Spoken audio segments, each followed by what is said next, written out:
자, 오늘은요, 우리가 살고 있는 이 시대를 좀 특별한 관점에서 들여다보는 이야기를 해볼까 합니다. 한 자료에 따르면 지금까지 우리가 알던 시대는 저물어가고 있고 전혀 다른 원리로 작동하는 새로운 시대, 즉 법의 시대가 오고 있다고 하는데요. 과연 이게 무슨 말일지 지금부터 한번 같이 들어가 보시죠. 오늘 이야기는 이런 순서로 진행됩니다. 먼저 신앙과 종교, 이 두 단어의 차이부터 시작해서 과거 힘의 시대를 거쳐 앞으로 올 법의 시대는 어떤 모습일지, 그리고 새로운 패러다임 속에서 우리는 뭘 준비해야 하는지 하나씩 짚어보겠습니다.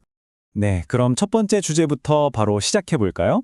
신앙과 종교를 근본적으로 구분하는 것에서부터 모든 이야기가 출발합니다. 이 자료는요, 우리가 너무나 당연하게 어쩌면 좀 섞어서 쓰던 이 두 단어의 의미를 완전히 다르게 봐야 한다고 주장해요. 자, 여기 보시면 그 차이가 명확하게 드러나죠. 우리가 보통 비슷하다고 생각하는 종교와 신앙을 완전히 분리해서 보고 있어요. 핵심은 이거예요. 종교는 힘의 논리, 그러니까 어떤 특정 교리나 지도자를 따르는 거죠. 권력 구조에 가깝다는 거예요. 반면에 신앙은요, 올바른 지식과 법의 근거에서 스스로 주체적인 삶을 살아가는 것과 연결됩니다. 그러니까 하나는 권력의 문제, 다른 하나는 독립의 문제라는 거죠. 이 관점이 정말 중요해요. 모든 논리가 바로 여기서 시작되거든요. 자, 방금 말씀드린 그 힘의 논리 있죠? 특정 지도자나 교리를 따르는 거요. 이 자료는 바로 그 개념을 가지고 우리가 살아온 과거 전체를 설명합니다. 과거를 한마디로 힘의 시대였다. 이렇게 정의하는 거죠. 네, 바로 이 문장입니다. 과거에는 교주나 특정 논리가 지배하는 힘의 논리가 중심이었습니다. 이게 무슨 뜻이겠어요? 결국 소수의 리더나 아니면 어떤 특정한 사상, 교리가 사회 전체를 꽉 쥐고 흔들었다는 거죠. 그러니까 이 힘의 논리라는 건 결국 권위가 소수에게 확 쏠려 있고 진실이나 진리라는 게 모두가 동의하는 보편적인 원칙이 아니라 그냥 딱 한 사람 혹은 꽉 막힌 어떤 교리에 의해서 결정되는 그런 위에서 아래로 내리꽂는 시스템을 말하는 거예요. 그런데 중요한 건 뭐다? 이 자료는 이제 이 시스템이 완전히 구식이 되었다. 시대에 뒤떨어졌다. 이렇게 주장하고 있는 겁니다. 자, 그럼 과거가 힘의 시대였다면 이제는 어떨까요? 이 자료는 바로 지금 우리가 엄청난 전환기를 맞고 있다고 말합니다. 말 그대로 거대한 전환이죠. 바로 이 질문이 핵심적인 전환점입니다. 하지만 그 시대가 끝나가고 있다면 이건 그냥 질문이 아니죠. 사실상 힘의 시대는 이제 끝났다라는 선언과도 같아요.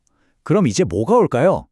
자, 여기 시간표를 한번 보세요. 이게 진짜 흥미로운 부분인데 과거 힘의 시대에서 미래 법의 시대로 넘어가는 그 시작점을 2023년으로 딱 못 받고 있어요. 그러니까 이 자료의 주장에 따르면 우리는 이미 그 대전환의 시기를 살고 있는 겁니다. 힘의 논리가 아니라 보편적인 가치가 중심이 되는 법의 시대로 들어서는 바로 그 문턱에 서 있다는 거죠. 그렇다면 대체 이 법의 시대라는 게 뭘까요? 간단해요. 더 이상 사회의 중심에 어떤 특정 리더나 교리가 있는 게 아니에요. 그 대신에 인류 누구에게나 공정하고 평등하게 적용될 수 있는 그런 보편적인 법과 가치가 사회의 중심이 되는 시대, 바로 그걸 말하는 겁니다. 네, 좋습니다.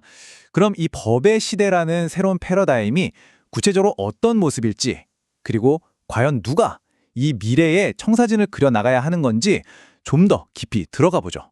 그렇다면 이 새로운 패러다임을 이끌어갈 주체는 누구일까요? 이 자료는 아주 명확하게 지식인들을 지목합니다. 이들에게 아주 새롭고 또 막중한 임무가 주어졌다고 말이죠. 그 사명이란 바로 이 3단계로 요약됩니다. 첫째, 자기 자신의 소질, 즉 재능을 최대한 개발하고요. 둘째, 그걸 바탕으로 세상에 없던 새로운 지적 재산, 아이디어를 만들어내라는 겁니다.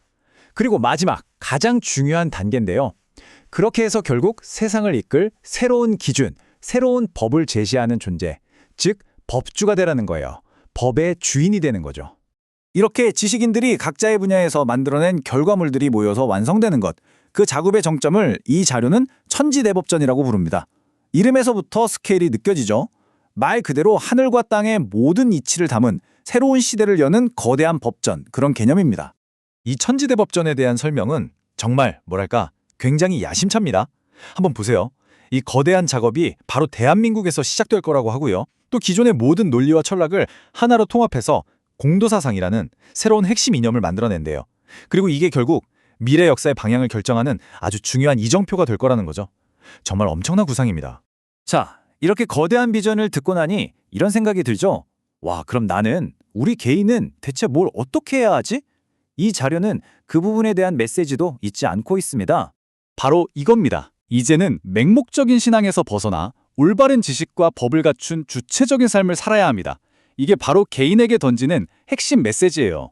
과거처럼 그냥 무언가를 맹목적으로 믿고 따르는 게 아니라 이제는 올바른 지식과 법을 내 삶의 기준으로 삼아서 스스로 주체적으로 살아가야 한다는 겁니다.